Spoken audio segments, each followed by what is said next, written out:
My name is Jane, and at 30, I had settled into a comfortable routine. My days were a blend of work at a company where I was an office employee, and evenings were for unwinding, often at my favorite local cafe. What no one knew was the small detail omitted from my business card, but I'll tell you about it later. That particular day, I pushed open the door to the cafe, the familiar scent of roasted coffee beans and the soft undertones of jazz enveloping me. As I walked towards the counter, lost in thought about a new project, I collided with someone. "Oops. I'm so sorry," I blurted out, stepping back. The stranger, a man with an easy smile and an approachable demeanor, chuckled.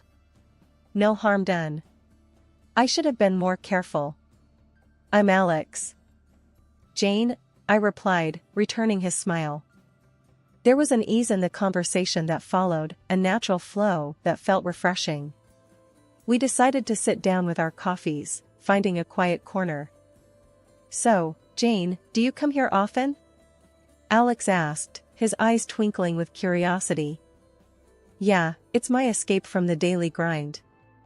A little oasis of peace," I said, taking a sip of my coffee. Alex nodded. "I get that. It's important to find those little escapes. What do you do that requires such escapes?" I hesitated for a fraction of a second. "Oh, just office work, you know. Lots of numbers and paperwork." I was always careful about revealing too much.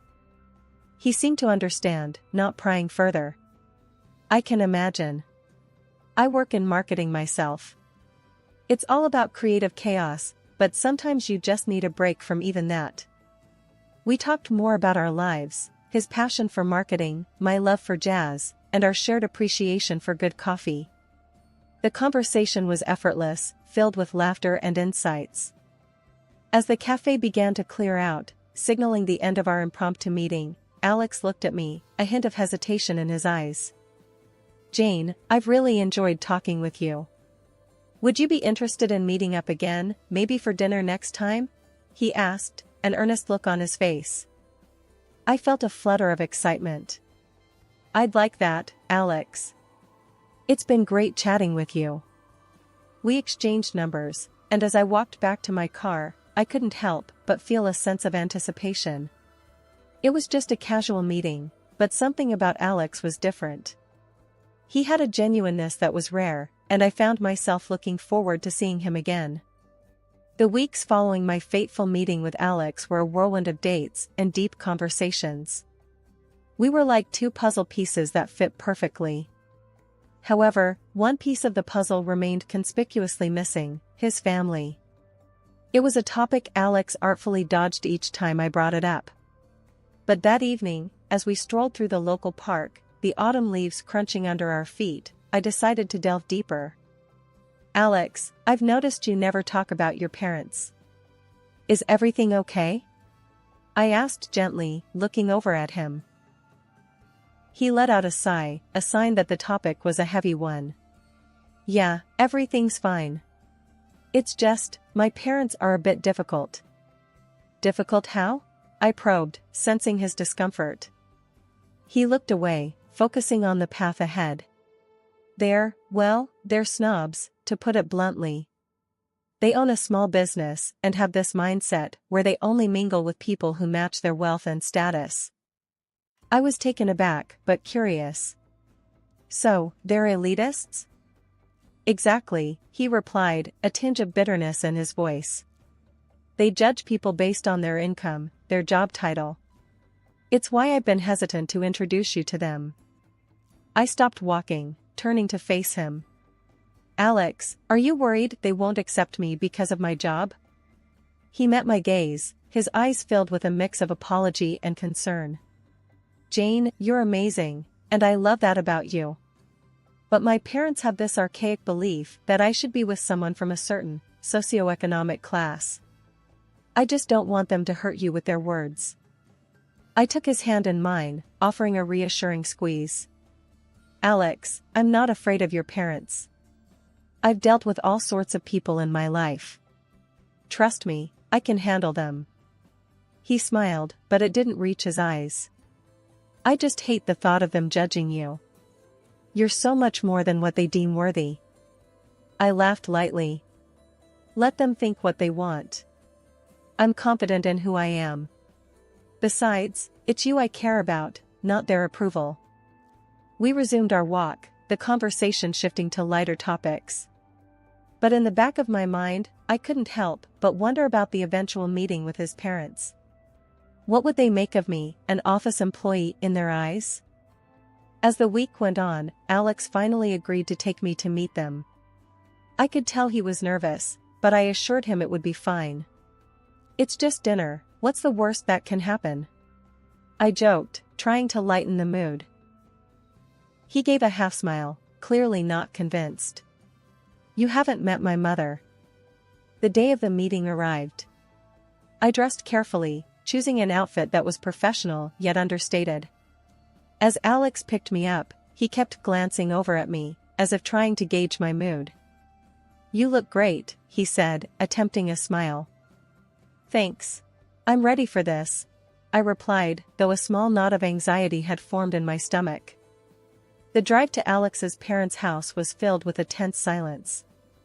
Despite his repeated warnings about their elitist attitudes, I had assured him I could handle whatever was thrown my way. But nothing could have truly prepared me for the opulence that greeted us as we pulled into the driveway of a mansion that could easily have been mistaken for a small palace. As we walked up to the grand entrance, Alex muttered under his breath, "Just remember, they're all about appearances." The door swung open, and we were ushered into a living room that was a spectacle of extravagance. Every surface gleamed with gold, the furniture was lavish, and the air smelled faintly of expensive perfume. Alex's parents, seated like royalty on their plush sofas, barely glanced up as we entered. "Mother, father, this is Jane," Alex introduced me, his voice betraying a hint of nervousness. His mother, draped in what looked like the entire contents of a jewelry store, gave me a cursory nod. "So, you're the young woman Alex has been seeing. And what is it that you do, dear?" Her tone was polite, but her eyes were sharp, evaluating. I handed her my business card, trying to keep the atmosphere light. "I work as an office employee at a promising company. It keeps me busy." She took the card, barely giving it a glance, before laying it aside. "An office employee, I see. And your earnings, are they substantial?" Alex jumped in, trying to steer the conversation away. "Mom, Jane's doing really well for herself. She's very dedicated to her work." His father, who had been silently observing until then, chimed in with a voice that carried a note of condescension. "Alex, we hoped you'd find someone more akin to our social circle. A young lady of certain means and standing." I felt a twinge of irritation but masked it with a smile. I believe in making my own way in the world. It's not about how much you earn, but how you earn it, right? Alex's mother let out a small, patronizing laugh. "Idealistic, but the world doesn't always work that way, dear. In our circles, status and connections matter." The conversation was spiraling into an uncomfortable territory. Alex was visibly tense, his hands clenched into fists at his side. His father leaned forward, his gaze piercing. "Tell me, Jane, with your modest occupation, how do you plan to fit into our lifestyle? Into Alex's future?" Before I could respond, Alex interjected, his voice firm. "Jane fits perfectly into my future, that's all that matters. Her job doesn't define her." His mother scoffed, her gaze cold. "Alex, be realistic. We want the best for you, and this girl, well, she's hardly the best, is she?" The dinner with Alex's parents, post the awkward introduction, was shaping up to be an ordeal. The dining room was as opulent as the rest of the house, and the tension was palpable as we sat down to eat. I could feel the judgmental gaze of Alex's mother boring into me. "So, Jane, tell us about your family. Are they office clerks too?" Alex's father inquired, his tone laced with a not-so-subtle insinuation. I kept my composure, replying politely, "My parents are retired now. They've always believed in a simple, honest living. His mother tittered, exchanging a look with her husband. Simple and honest, how quaint. But we were hoping Alex would marry into a more influential family. Alex, who had been growing increasingly uncomfortable, finally spoke up. Mom, Dad, I don't see why any of this matters. Jane is an amazing person. That's what counts. His mother's response was immediate and sharp. It matters, Alex. You can't just bring home anyone. There are standards. The conversation quickly escalated as Alex's parents began to openly question my suitability for their son. They made snide remarks about my job, my income, and my background. I tried to steer the conversation to more neutral topics, but Alex's mother was relentless. I just don't understand, Alex. With your background, you could have had your pick of eligible young women. Why settle for an office employee? Feeling a mix of anger and humiliation, I finally spoke up. I may not come from wealth, but I value hard work and integrity. Isn't that important? Alex's father scoffed. In our world, those are secondary.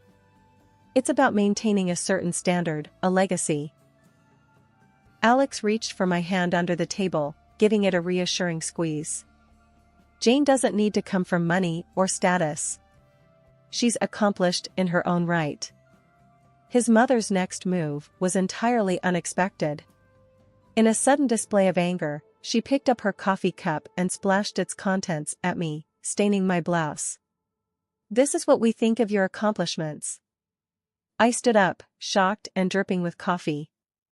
Alex was immediately at my side, his voice tinged with anger and disbelief. Mom, what the hell? I'm sorry, Jane. We're leaving right now, Alex said, his voice firm. As we walked out of the dining room, his mother's cold voice followed us. You're making a grave mistake, Alex.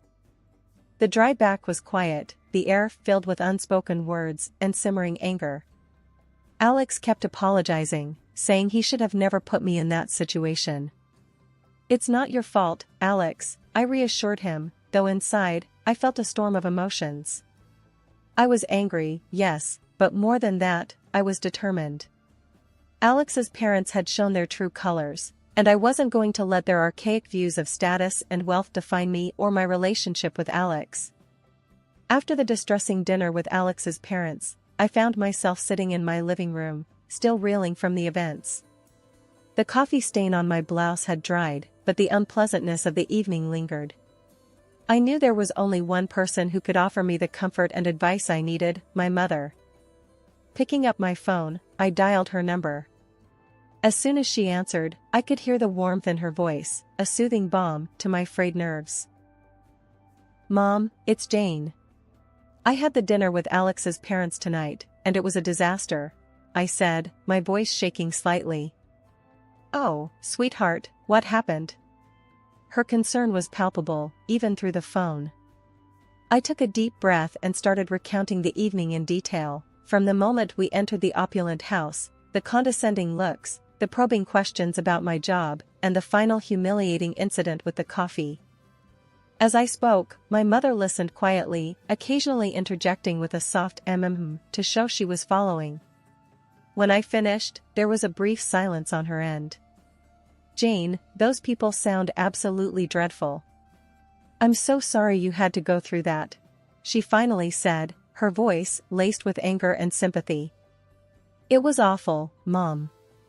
They looked down on me the moment they saw my business card. They think I'm just an office employee, nothing more, I explained, feeling a lump form in my throat. There was a pause on the other end of the line. Do they know about your company? That you're not just an office employee? That your company's turnover is tens of millions of dollars? My mother's tone turned firm. Jane, you are a successful businesswoman, a self-made entrepreneur. You've worked hard to get where you are. Don't let their ignorance diminish your achievements. I sighed, leaning back on the couch. I know, Mom. But it's not just about me. It's about Alex too. I'm afraid this will put a strain on our relationship. Listen to me, Jane. If Alex truly loves you, he'll stand by you, regardless of his parents' opinions. And if he doesn't, then he's not worth it, she said, her words ringing with conviction. You're right, Mom. I shouldn't let them get to me. But part of me wants to show them who I really am, to prove them wrong, I admitted, feeling a flicker of defiance. And you will, in your own time and in your own way. Just remember, you're not doing it for them, you're doing it for yourself, she advised. We talked for a while longer, her words providing the comfort and reassurance I needed. By the time we ended the call, I felt a renewed sense of determination. Alex's parents might have their prejudices, but I wasn't going to let their narrow-mindedness dictate my life or my relationship with their son. I had faced challenges before and come out stronger. This was just another obstacle to overcome, and I was ready to face it head-on. The days following the dinner with Alex's parents were filled with a mix of reflection and determination. I couldn't shake off the feeling of being judged and underestimated. It was time to turn the tables, but in a way that was subtle and smart. I decided to start by learning more about their company. Sitting at my desk the next day, I called in my assistant, Sarah. Sarah, I need some research done, I began, my tone serious. Of course, Jane. What do you need? She asked, ready with her notepad. It's about a company owned by my boyfriend's parents. I need a detailed report on its financial health, assets, liabilities, everything, I instructed, handing her a piece of paper with the company's name. Sarah looked up, a hint of surprise in her eyes. Got it. I'll get on it right away. As Sarah got to work, I leaned back in my chair, my mind racing with possibilities. If their company was in as bad a shape as I suspected, there might be an opportunity to make a move, one that would put me in a position of power. A couple of days later, Sarah came back with the report. Her findings confirmed my suspicions. Alex's parents' company was teetering on the edge of bankruptcy. They had been masking their financial troubles with a facade of wealth. Looks like they've been living beyond their means, I mused, scanning the report. Do you want to proceed with any actions?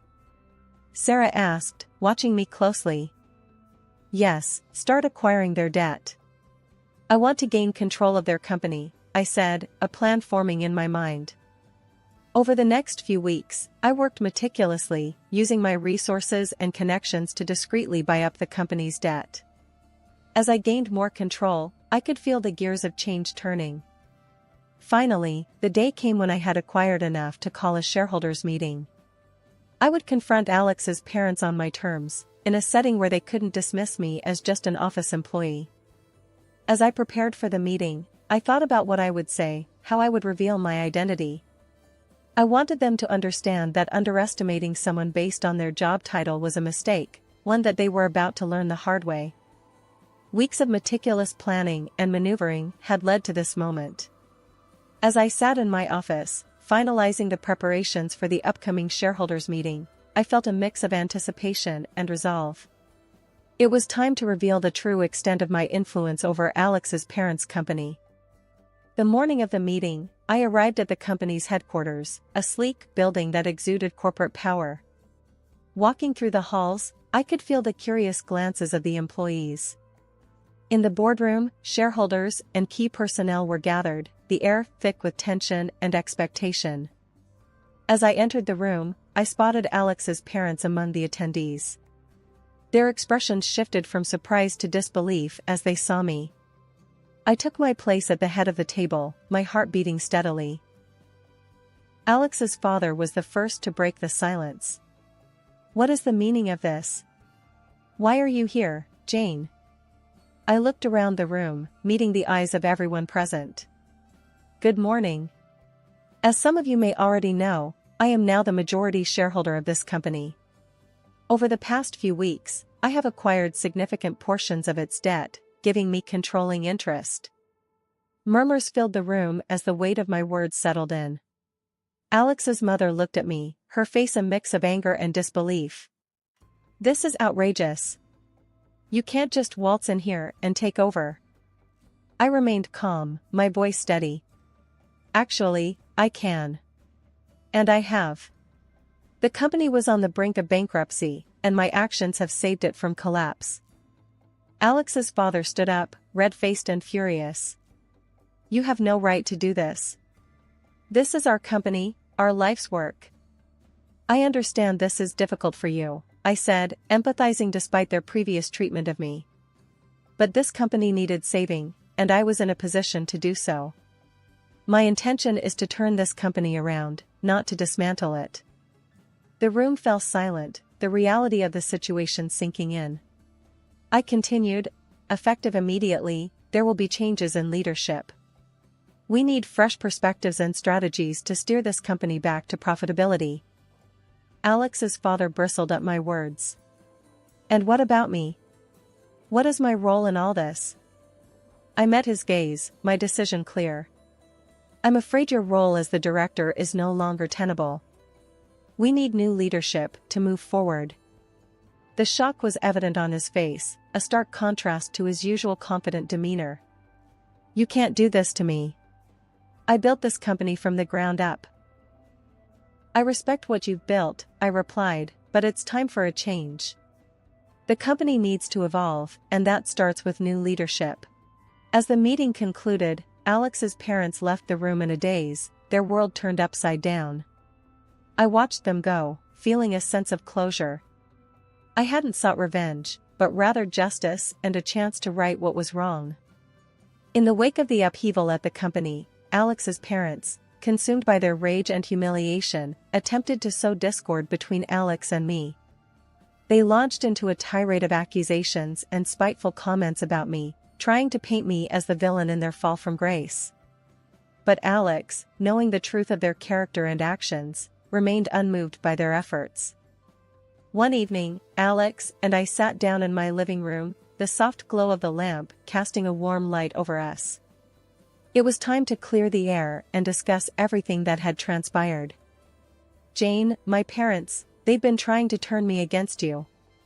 Saying all sorts of things about what you did, Alex began, his voice tinged with disappointment. I took his hand, looking into his eyes. I'm sorry, Alex. I never wanted to cause a rift between you and your family.